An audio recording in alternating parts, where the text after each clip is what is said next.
your smiling face. I have to smile myself because I love you. 4:30 is our time. Welcome back to the program. Matt Holmes is coming up with your news at 5 o'clock. Rod Mahood will have another look at sports and a chance for you to win a $100 OLG play voucher coming up in the 5 o'clock hour as well.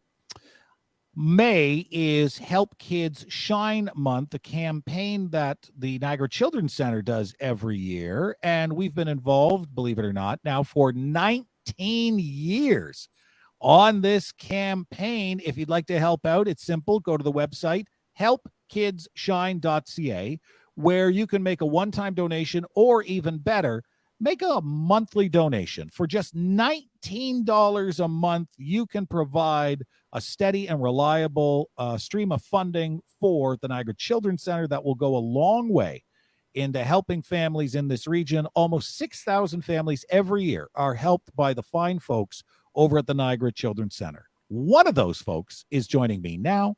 She is an occupational therapist. Pam O'Connor, welcome to the program. How are you? I'm great, Tom. It's great to be here. Great to see you. How long have you been at the center? 21 years. So actually, I was part of that very first Help Kids Shine program at, I think, your broadcast from the Penn Center. That's right. And we actually did it. We did it over a day to start. And then we were crazy enough to do it over 3 days. And then we thought, this is so good, let's make it a month. And here's where we are now. But it used to be all day, every day. And we changed that. And now we do it a month, and we highlight it every day in a small part over the month. So you were back when it started. Was that the first place you worked as an occupational therapist, or did you work somewhere else? I started my career actually in Sarasota, Florida, working at an early years intervention school with Easter seals. That was back in 99. And then from 96 to 99. And then I did work in the school-based program in Niagara with a Calm Care company. And then I've been at the Children's Center since 2001. And let me ask you, what drew you into being an occupational therapist? I just love how the profession is it really looks at the function and well-being of people, and how they can figure out a balance so that you can get the most out of your life, from work to play to leisure to looking after yourself, your actual mental and physical well-being. And then I've applied that to children, because that's my passion, is working with children. It's really amazing, probably, for you to see the steps and achievements of, the children you work with. And for those who are unaware, a physiotherapist, I think this was how it was described to me once. A physiotherapist is gross motor skills, so big muscles, and an occupational therapist is fine motor skills, so little muscles. So think about everything we can do with our fingers, for instance. That's what an occupational therapist would focus on. Yes.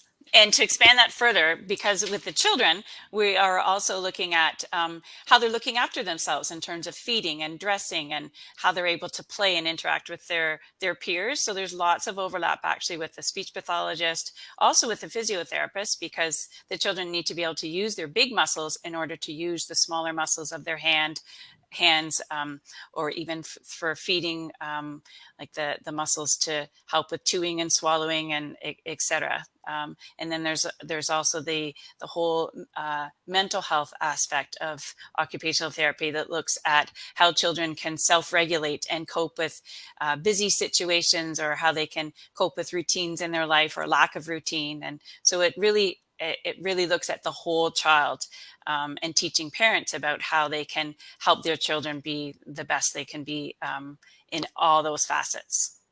What ages do you typically, although probably every case is not typical, but typically what ages are you working with?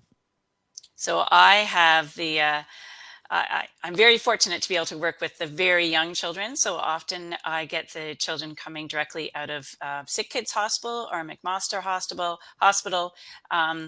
or even just right from the community, from birth until age 5. So I have the wee little ones. Okay. And then, so you have the wee little ones, and then what is generally your focus, or what do they start out with you working on? So I am one of the primary therapists in at the very beginning, because I do address a lot of issues concerning feeding, which of course with infants, feeding, sleep, that's one of their main occupations, as it were. So there's children that have some special needs. Feeding is a very complex process, and so there's often extra supports that are needed to help the children with feeding, whether it be breastfeeding through or bottle feeding, or some children require like a tube in their nose, or a G tube. So more advanced feeding methods in order to get their nourishment and to support their growth. It is interesting, as the parent of three, we often take for granted, for especially, and I know there's lots of development going on, but those first few weeks or months, even up to a year, it's almost like they do three things on the regular. They eat, they sleep, and they poop. And this is what they're little eating, sleeping, pooping machines. This is what they are. And so how do you teach an infant how to feed, Pam? Because we think it's one of those auto-regulated, processes that the body just knows how to do, right? We never, until there's a problem, and then this becomes very serious for a child that can't feed. That is a huge challenge, isn't it?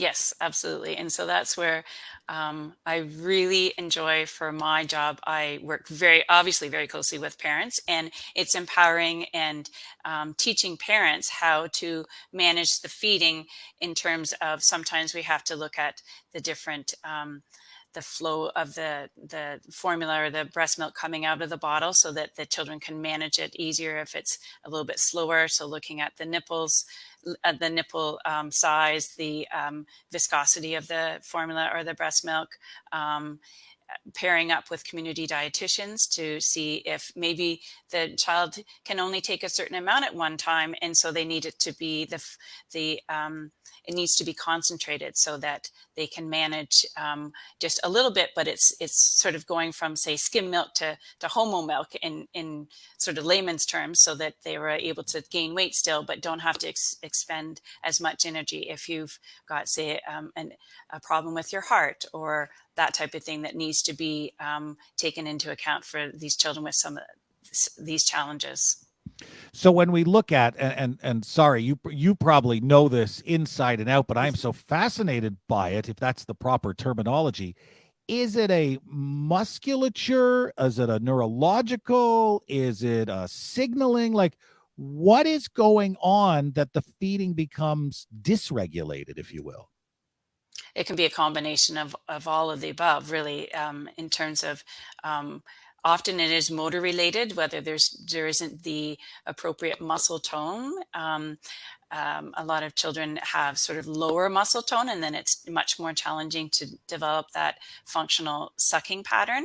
And also it can certainly be related to neurological problems that have led to and created these challenges with coordinating the suck, swallow, breathe. So it's feeding is a very complex behavior. And as you say, many of us are very fortunate to have children that it's just an automatic process and you don't think twice about it, but it's very complicated. So when you get motor concerns, neurological concerns, and a lot of these children were born quite early, and they just don't have the neurological maturity or developmental level to be able to handle the challenges of feeding in order to support appropriate growth.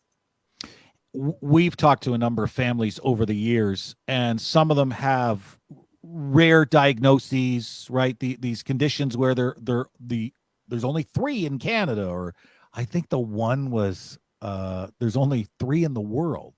But you and your team treat the symptoms. So, well, this diagnosis may be completely rare, and it may be a condition that no one has heard of. Or you can see what the effects are on the child. And so, from treating other children, although it may not be exactly the same, that you look at treating what's happening and not the disease itself. And I always thought that was so fascinating about, especially there's a lot of conditions that lead to low muscle tone. And that says like, well, it doesn't matter what led to this. We can help you overcome this low muscle tone. Absolutely. It's the child first, and then there happens to be a label or a diagnosis that comes with it. But it's really, what are the presenting issues that then we can help to educate the family and help them learn to manage the presenting problems regardless of what the diagnosis is. The other thing you focus on, not only feeding, but play interactions, which is that as fun as it sounds, Pam? It's great. I come to work and play every day. I'm down on the floor, rolling around, playing with toys, face-to-face interactions with the kids. Who else has that in their job title? I just love it. Yeah. It's not you're not quite the first play officer, but you're close at the Niagara Children's Center. How was your day at work? 6-7 hours of just playing with the kids. It was awful. Right. I can only imagine sometimes, Pam. You'd want not to play, but that's a whole other issue. Listen, this is part of Help Kids Shine. Every year we love to be part of this program. And I know, and I said it before, and I'll say it again. And we've had every political party who is running in this election, or I should say of the main three, all three have been in charge at some point, but it's a bit of a coincidence that this campaign is also running concurrently with an election campaign. And we often think of, why isn't there enough money? But that is just the reality. That the reality is that there's a decent amount of money, but just not enough money to get families off the waiting list and to go see therapists like you. And that's the sad part, Pam. There is a waiting list for families who have serious conditions before they can see a qualified therapist like you. Absolutely. And you always sort of think, if you were put in this position yourself and had a child with special needs, it certainly puts a new light on it. And so I hope that others can, take the opportunity to donate in some way, whether it's a monetary donation or coming and helping at the center or something, just so, because there's a wonderful group of therapists and staff here that we love to support the families as much as we can. And please help us out, because as I said, if you were in this position, I love how some families will say they didn't even know that we existed until they had to come, and what a beautiful and wonderful community it is. So I'm honored to work here. I really enjoy working here, and I love to be able to give back to the families, and the families have taught me so much. It's a very rewarding job, and it's a wonderful place. So we are very fortunate to have the Children's Center, Niagara Children's Center, in this community, and we need to be able to support it the best that we can. I put out the statement, and I've yet to be refuted, that on square footage, it is the most impactful building in the Niagara region, because of nearly 6,000 families a year are in this little innocuous brick building being helped by people like you and members of your team on critical things like teaching your child how to feed, which many of us take for granted, but the impact on families is enormous. So it is a gem, a treasure of the Niagara region. And if you'd like to make a donation, it's easy. Go to helpkidsshine.ca. That's the website right there. You can make a safe, secure online donation, whether it's a one-time donation or become a monthly donor for just $19 a month, and it helps with secure and reliable funding for the Niagara Children's Center. Pam O'Connor, it was great seeing you. Thanks for joining us on this StreamYard. It's not quite as intimate as the live interview, but it's the next best thing that we can do. Anyway, great seeing you, and best of luck to you and your team there, and we'll talk again soon. Thank you. It was a pleasure, Tom. Pam O'Connor, occupational therapist at the Niagara Children's Center. Once again,